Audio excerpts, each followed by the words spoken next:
İsti yay günlərində evdə duruş gətirə bilməyənlər bir balaca sərinləmə ümidi ilə ya dənizkənarı bulvara, ya da başqa yaşıl bağçalara üst tuturlar.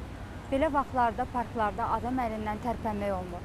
Körpəsini gəzdirən kim, xarici qonaqlarını şəhərimizin gözəlliyi ilə tanış edən kim, təbiətin qoynunda dincəlməkdən zövq alan kim. Bax, beləcə parklarımız hər gün yüzlərlə insanla dolub boşalır və əhalinin gözünü, könlünü oxşuyur. Lakin çox az adamın xəbəri var ki, Bakının yaşıl arxitekturası indiki səviyyəyə gəlinədək bir çox mərhələlərdən keçib. 19-cu əsrdə Bakıya səyahət etmiş Rus yayçısı Maksim Gorki öz qeydlərində şəhərimizi belə təsvir etmişdi. Mən ömrümdə belə dəhşətli mənzərə ilə qarşılaşmamışdım. Ətrafda nə bir dibçək göl, nə bir ağac, nə də bir parça yaşıl torpaq var idi. Şəhər dahili ilə çəkilmiş cəhənnəm mənzərəsini xatırladırdı.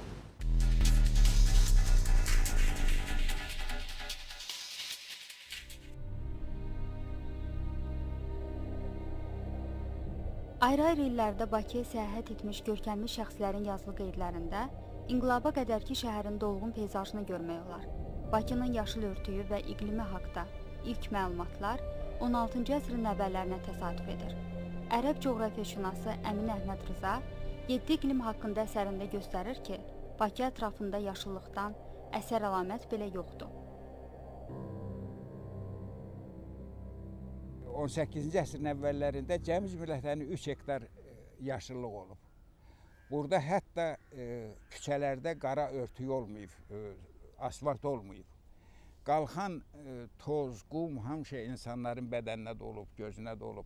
Ona görə də çox adamlar indi bu qaynaqçıların işlətdiyi çeşmək var. Həmin çeşməkdən istifadə edirlər, eynəkdən istifadə edirlərmiş. Böyük bəstəkar Çaykovski Bakı ilə bağlı təəssüratlarında yazır. Çexov yazırdı ki, milyon versələr belə orada yaşamaram. Rus çarı 3-cü Aleksandr isə 1888-ci ildə Bakıda olanda gördüyü mənzərədən dəhşətə gələrək deyib. Sürgün üçün buradan yaxşı yer tapmaq olmaz.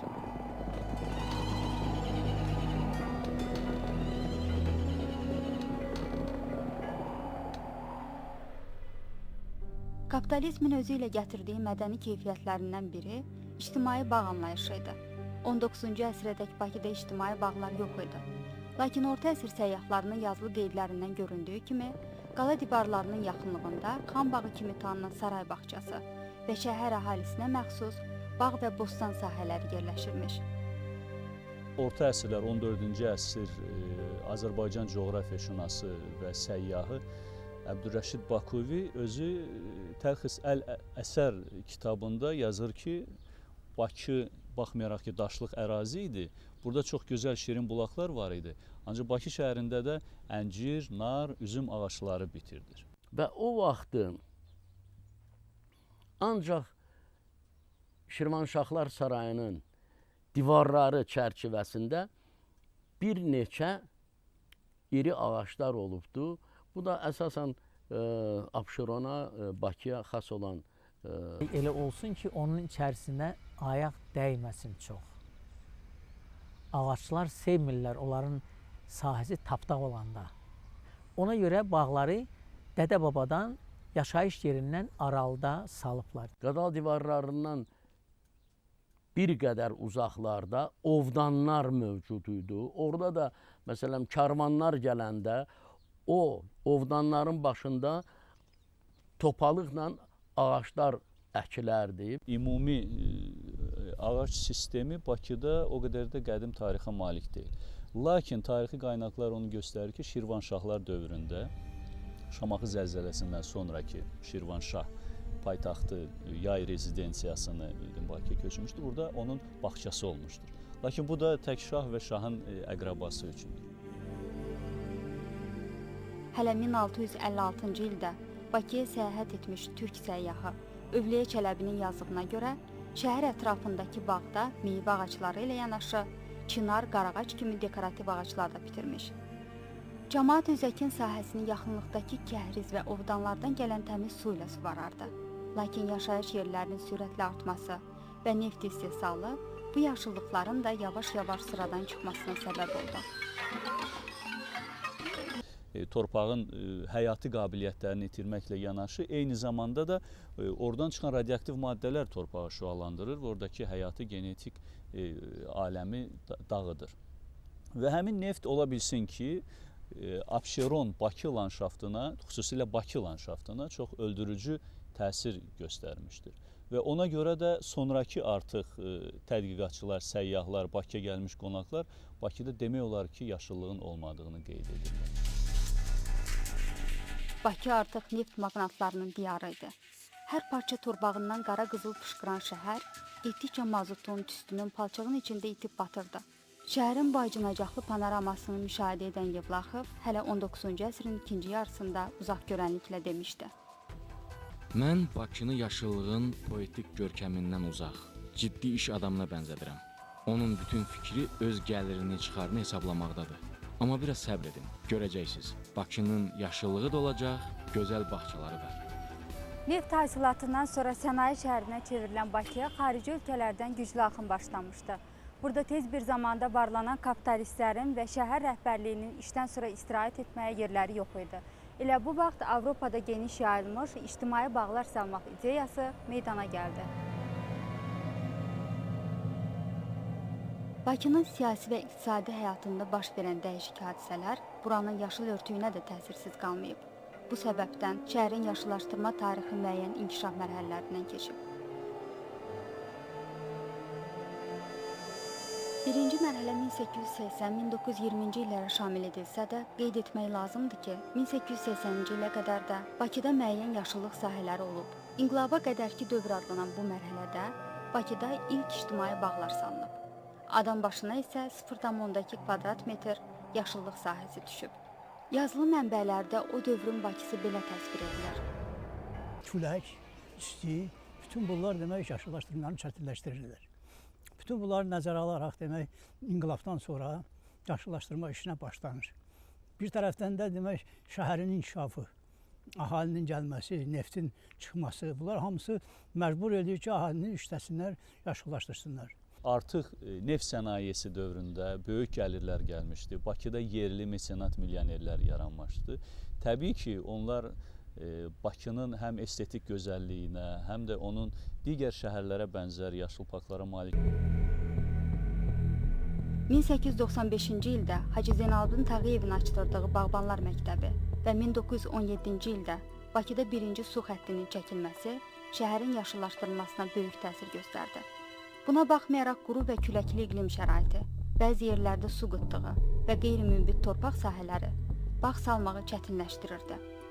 Lakin bağbanların səyi və imkanlı şəxslərin pulu hesabına bu problem yavaş-yavaş aradan qalxmağa başladı. Bir-birinin ardınca salınan ağaçlıqlar, bağçalar şəhərin solğun peyzajını dəyişdirirdi. Bakının yaşıllaşdırılmasında xüsusi əhəmiyyət, xüsusi xidmətləri bir də Bakının baş bağbanına qeyd edilir. O mənşəcə Yunan olubdur, Drakopula. Və deyilənə görə zeytun ağaclarının da Abşeronda, Bakıda geniş surətdə yayılması məhz Drakopulanın xidmətləri hesab olunur. Binaları zadı salmağa. Onda ilk yaşıllaşma işləri yəni Bakının ətrafında başladı. Ya da o nə yaşıllaşma deməkdir? O yəni Avropa üslubunda bağlar yaxud parklar salınmasından söhbət gedir.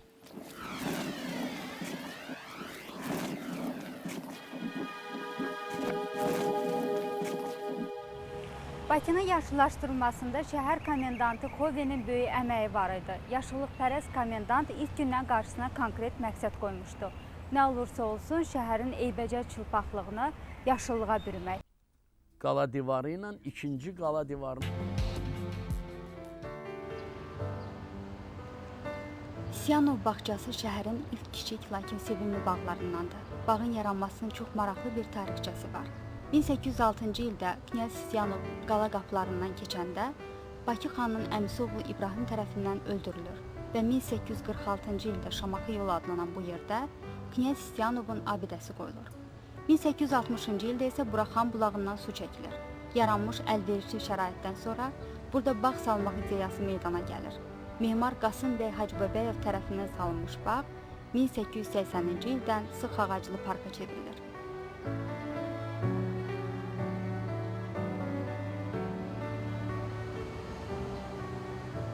Böyük bağlardan biri təqribən 16 hektara yaxın o Nobel qardaşları tərəfindən deməli Qaraşəhərdə, Qaraşəhər adlanan yerdə orada.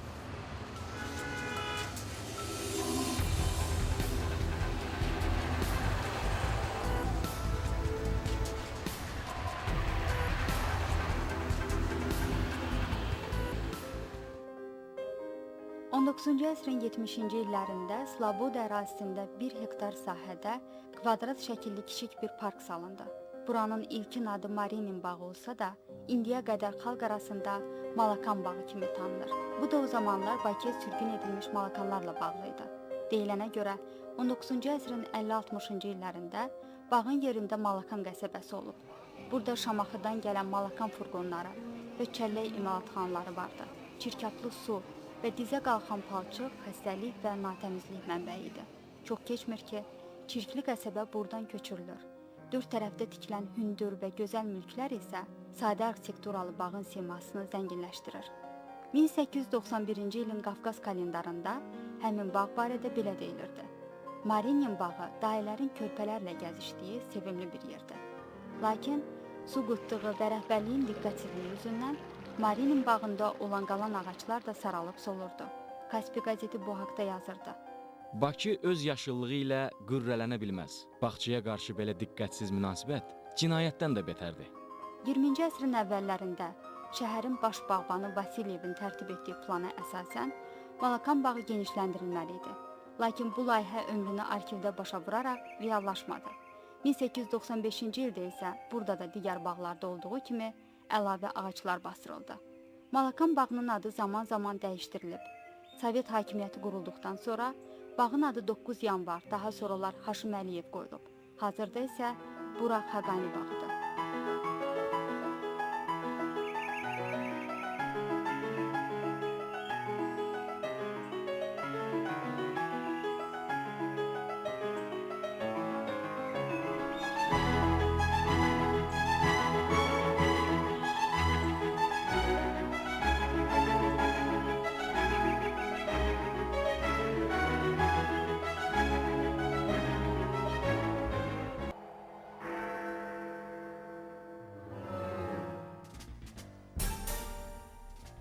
Bundan başqa, küçənin ortası ilə salınmış kiçik bulvarlar da var idi. Aleksandr bulvarı, Strasiyevski bulvarı, Səfiyyə bulvarı və 1920-ci ildə salınmış Ermənikənd bulvarı belələrindən idi. Lakin bunların içərisində ən böyüyü, indi də məşhur olan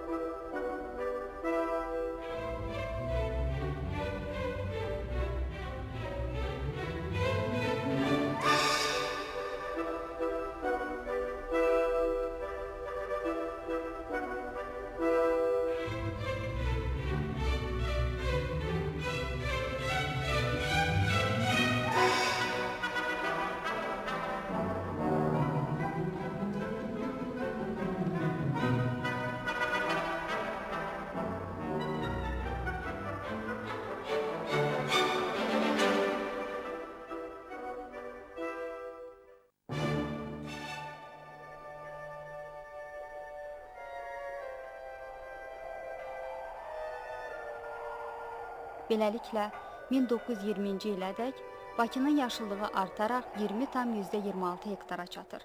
Lakin bu göstərici əhalisi günü-gündən artan şəhər üçün yetərli deyildi.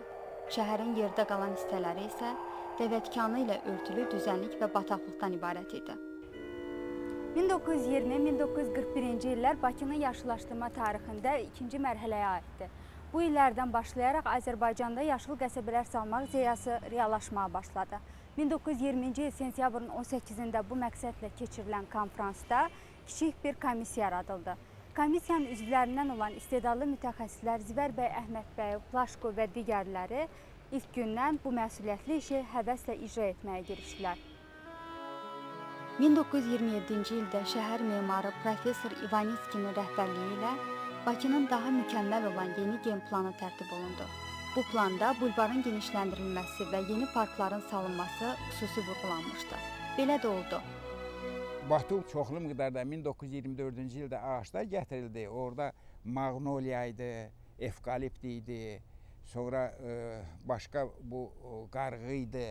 Belə ağaçlar gətirildi, əkildi Bakıda. 24-cü il şaxtası onun hamısını vurdu. 20-ci 30-cu illərdə Bakı şəhəri ətrafında qəsəbələr salınırdı. O qəsəbələrdən biri də Məmmədiyarov qəsəbəsidir.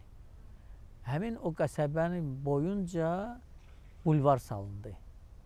Məmmədiyarov bulvarı. Bir vaxtlar Bakının ilan mələşən yerlərində Suraxanı, Bayıl, Montin, Çəmbərəkənd, Binəqədi, Sabunçu, Razin, Zığ kimi qəsəbələrin yaşıllaşdırılması həyata keçirildi. İlk küləyə davamlı yaşıl zolaqlar salındı. Su qıtlığına baxmayaraq, ardıcıl keçirilən plenumlar və iməcliklər Bakının yaşıllıq göstəricisini 261,3 hektara çatdırdı. Şəhərin hər bir sakininə isə artıq 3,43 kvadrat metr yaşıl sahə düşürdü. Bizim xalqın qəlbində təbiətə humanist münasibət vardır. O ənənə təbii ki, davam etmişdir. Düzdür, Sovet dövründə bu bir balaca başqa bir fazəyə keçdi. Birincisi, Sovet dövründə kult proletarlıq bir fəlsəfi cəryanı olurdu. Yəni ki, nə köhnədirsə o pisdir. Yəni biz köhnəni kəsməliyik, qırmalıyıq, uçurub dağıtmalıyıq. Onun yerində yeni bir proletar mədəniyyəti, o cümlədən proletar parkları, proletar meşəçiliyi, proletar elmi yaratmalıyıq. Bunun təbiətə ziyanı oldu.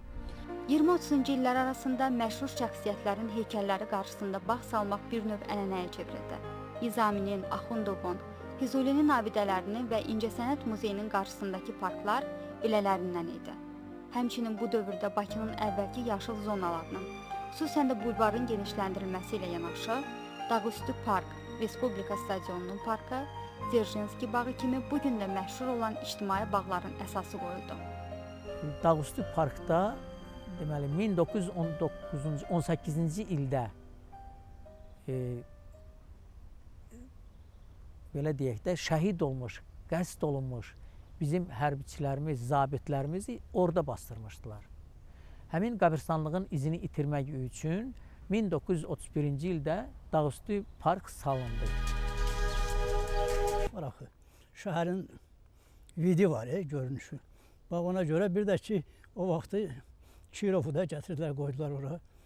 Kirovun hesabına onu da oranı tikdilər.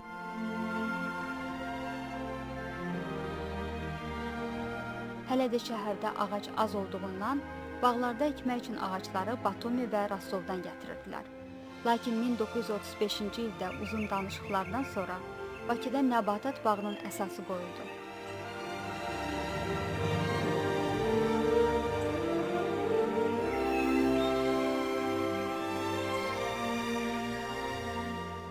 Torpaq komitəsinin sifarişi ilə yer ayrıldı bizə.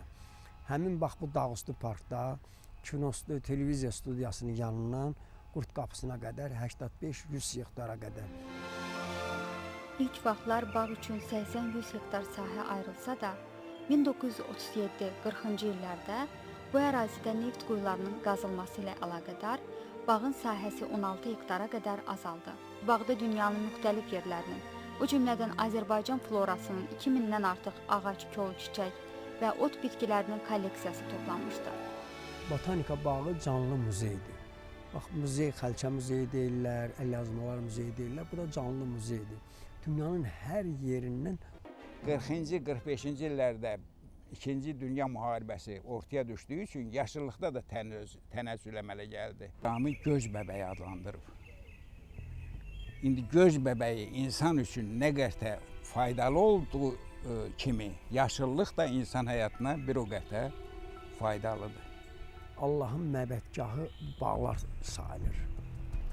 O, insanın yeməyində, geyməyində, həyatında bunların çox əhəmiyyəti var.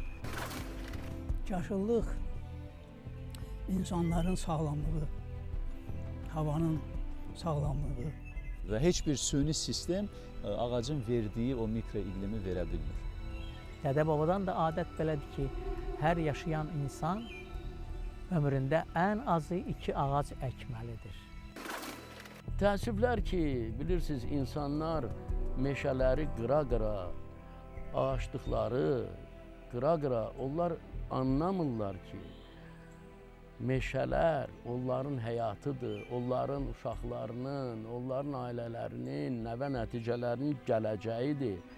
Rəhmətli atam akademik Həsən Əliyevin bir sözü var idi. O deyirdi ki, meşə sudur, su da